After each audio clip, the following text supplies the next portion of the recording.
আর গরমের ছুটি যেহেতু গরমটা বেশি, তাই 30শে এপ্রিল থেকেই প্রাইমারি এবং হায়ার সেকেন্ডারি স্কুলগুলোতে গরমের ছুটি পড়ে যাবে।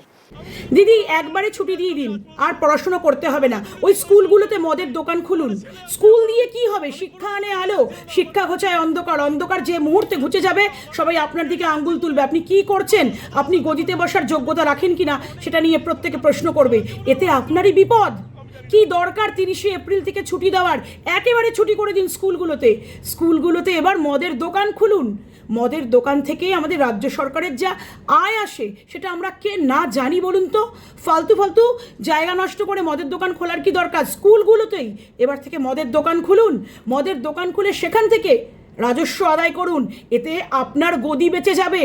কারণ পশ্চিমবঙ্গের ছেলেমেয়েরা পড়াশুনো না জানলে মদ খেয়ে মাতাল হয়ে ওই রিলই বানাতে শিখবে, আর আপনার দিকে আঙ্গুল তুলতে পারবে না। এতে আপনিও বেঁচে যাবেন।